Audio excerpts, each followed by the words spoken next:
Assalamu alaikum wa rahmatullahi wa barakatuh. Muganda wange mwanyina nze senga nze kojjange baluganda mwenna ba mikwano kansubire muli bulungi. Ompya mukwano kusaba subscribing okonene kade nga video yange gyenateekanga yantoleme kugisuubula ensonga nti video zino tuyigiramu ebintu bingi mukwano gwange. Olunaku olwaleero tuzze n'omusawo agenda tuwa ekikolo wamu n'eddagala ku kirwadde kino ekya pressure. Mikwano gyange ntulumbibwa endwadde nnyingi naye oluusi ne weebuuza kino n'ekino kivudde ku kinkola nnumizibwa wano ne wano mu ngeri weeti naye kiki. Ebiseera ebisinga tulumwa nnyo emitwe ne tulumwa ebifuba emigongo ne tugamba oba kukola nnyo notafuna budde buwummula. Ne twebuuza ebintu bingi naye nga tetulowoozangako ku kirwadde kino. Omusawo kaakunnyonnyole mukwano gwange nkusaba owulirize bulungi kikolo naddagala.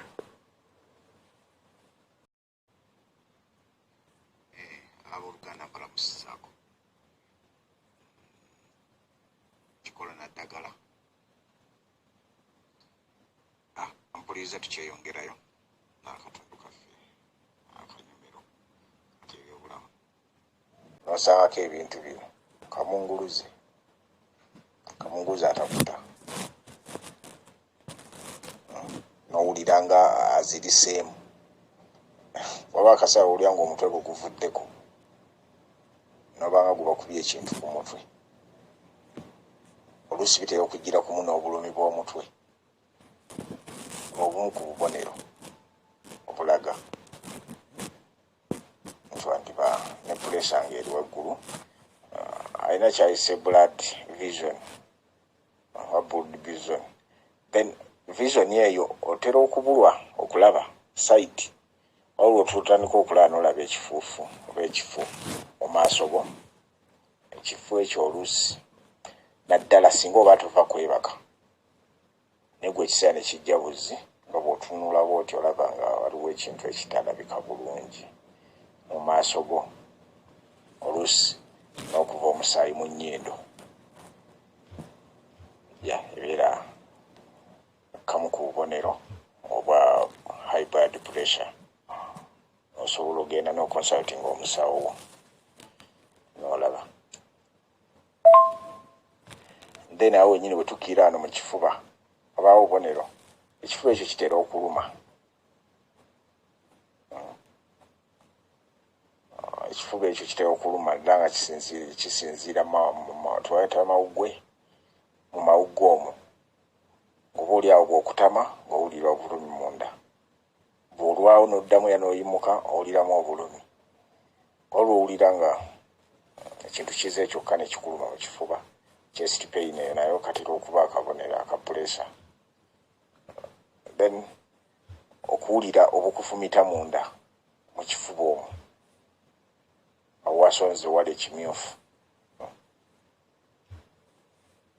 so naye etera kubeera emu ku ngeri gy'osobola okumanya nti yarabbi mu mawuggwe mulimu omusaayi ogutatambula bulungi era mu mawuggwe omwo nnyinnyini mutera okufuna obuzibu bw'okussa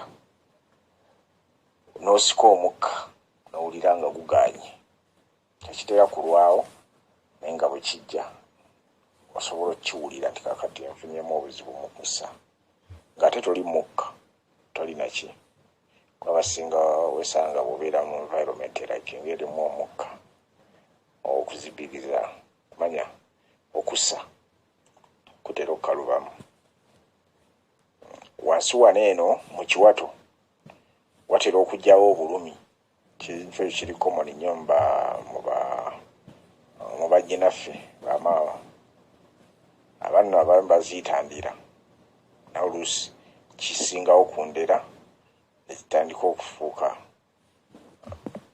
obulwadde bwennyini awo ennyini wansi kyayise sore ne abdomen wano wansi mu magulu mu bisambi awo waliwo awo olwowo ekyengulu w'amaviivi awo ebinyo ebibeerawo tandika okulyamu obuki akise fatigue omubiri okuba nga mukoowu nnyo ebinyo n'obanga ava okudduka mayiro empitirivu naye ng'ate mu butuufu tolina nnyo kyewakoze.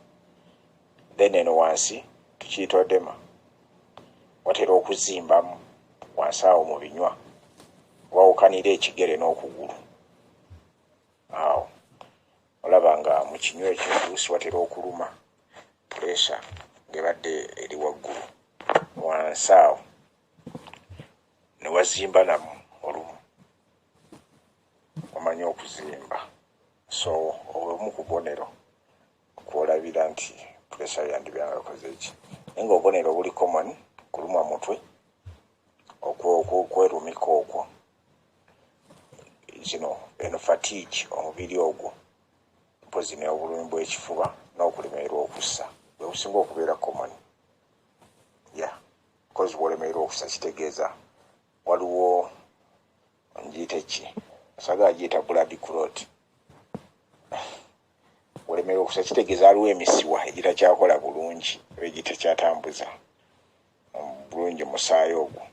Ate oluusi okimanyi kibeera kiva nnyo ku mbeera y'okuba nti omusaayi gwafunye obstruction oba okusiikirizibwa n'ebitatambula bulungi.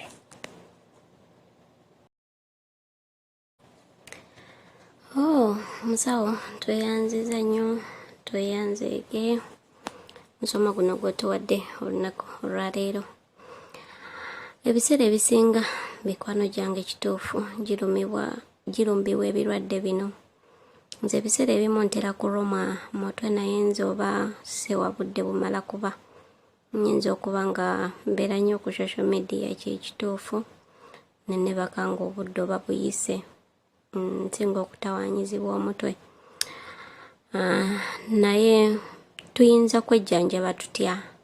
Biki bye tuyinza okukola okulaba nti tuvuunuka obuzibu buno mu butuufu ne tukola bulungi emirimu gya bakama baffe? Neeyanziza nnyo musawo. Shifah nkutegedde bulungi. Kakati omuntu yenna ayagala okukakanya level oba afunye ku bubonero buli oba agenze ne bamukebera ne bamusanga pureesa eri waggulu. Ekintu ekisookera ddala ekisinga okukakanya pureesa erinnyeemu oba erinnye waggulu exercise eza buli kika ye number 1 mu kusala pureesa. Exercise zasobola okukola azikole. Then ekyokubiri oba olina okukendeeza lifestyle manyi ogikyusa okugeza omunnyo. Nayogedde ku munnyo. Omunnyo ogwo tugulya ate abamu nno balya n'omubisi. Omunnyo ogwo tugulya naye mubi. Olina okukendeeza nnyo n'osigaza kantuntu kuteekamu butaliirawo naye nga okendeedde ddala. Ebyo ebintu byonna birimu sodium mummanyi almost guba munnyo. So olina okukendeereza ddala. Bw'oba onywa omwenge n'oguleka kitegeera n'oguleka oba bw'oba tosobodde kuguleka n'ogusalira ddala ebitundu nga 7 ku 100 n'osigazawo ebitundu nga 3 nga byonywako mpola mpola. Then ekisembayo stress gwe wennyini zisale ebintu ebikuteeka ku stress byejjeeko. Ebintu bina bw'obikola pureesa esobola okukendeerera ddala ng'obadde ogitegedde bukyali. Then bw'oba nga ogitegedde leeti ng'eri waggulu nnyo osobola obikola n'otandika ne treatment eya pureesa.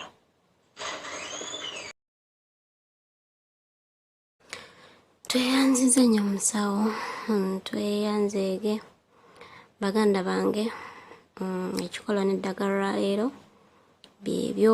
Gw'abadde alina obuzibu obwo oba ng'obuyina okukola ebintu ebyo musawo byatugambye tujja genda nga tufuna ku musawo ono nga tunyonnyola ku ndwadde ezimu nga tuwa ekikolo n'eddagala ate tusobola okulaba nga tudde waffe nga tuli balamu. Naawe wenna ali e Uganda owulidde vidiyo eno, osobola okuba naawe munnange nga olina obuzibu buno, tewandyetaaze kumira mpeke, tewandyetaaze nnyo bintu byakugenda mu ddwaliro.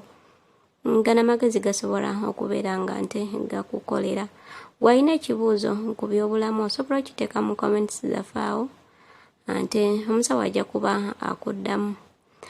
Mbagala nnyo, mbagaliza ebisinga obulungi. Assalamu alaikum wa rahmatullahi wa barakatuh.